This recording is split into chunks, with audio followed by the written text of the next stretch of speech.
wabarakatuh. Jira jirtu ilmaan Oromoo hundi keessan bakka jirtanitti nageenyi koo isinirra taaboo jecha akkam jirtu nagaa.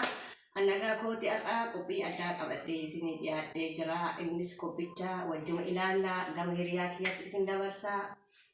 Tole akkam jirtu nagaa fayyaa keessanii nagaanii fayyaanii waaqayyo isiniif haa baay'atu hunduma keessan hordoftoota YouTube kennaa akkam nagaa jirtu nagaa qabna galata waaqayyoodha har'aa akkuma hiriyaan koo jette jechuudha qophii addaa qabna innis maalidha mucayyoo goddanyaa keenya tokko jirti jechuudha guyyaa lidatii ishiitii har'aa guyyaa lidatii san akka hin kabajatanneef jechuudha maadaamii wajjin bakka hojii deemte sanaaf nuti immoo dhoskineetu waa'ee goonee jira jechuudha yeroo sa'aatii misaarratti yoo dhuftutti sapiraasii goona jennee yaadnee jira jechuudha. Kanaaf immoo namni kamiyyuu jechuudha aga biyya namaa jirrutti akkamitti walii galee hojjechuu qabna jennee sanaaf isiniidhaaf sapiraasii gochuu barbaanne jechuudha. Kanaaf turtii keessa isin wajji haa ta'u jennaa wajjuma ilaallaa qophicha. Haaya qophiin keenya ka addaa ka irra qopheessinee qophii addaa keessanii jenne kana fakkaataa turtiin keessa wajji haa ta'u.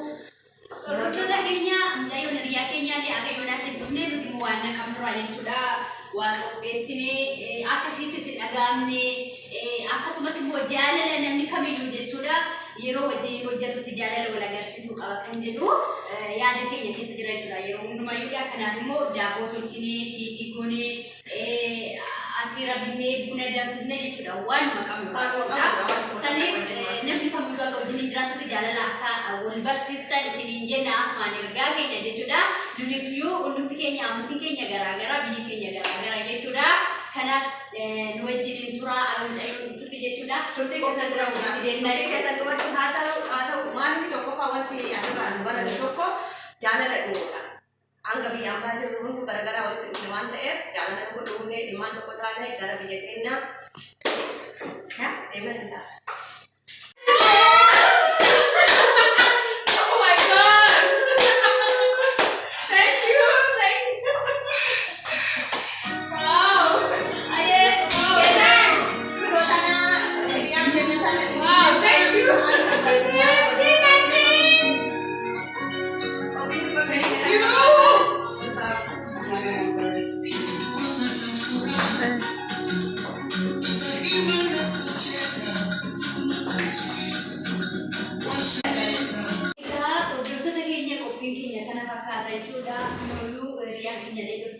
Shibune baay'ee gammachuu jechuudha waan maqaan duratti siniin jedheera duruma isaa jechuudha.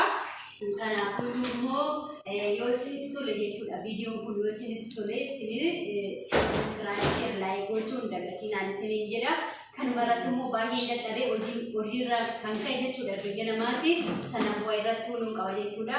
Waan dhaggeeffattaniif galatoomaa isin jaallanna. Qophiin keenya akkuma itti dhufetti jira. Hordofuu keessan galata guddaa qabdanii hiriyaa keenyallee kun akkatti gammachiifne kanaaf jaalala dhuumuun bareeda. Kun qophiin keenya hanga dhumaan walitti jiraachuu keessanii galata guddaa qabdanii yoo viidiyoon kun kan isinitti tolu taate like, share, subscribe jechuudha. Makkiyaatu ibsuutu jechuun hin dagatina nagaan nuuf tura.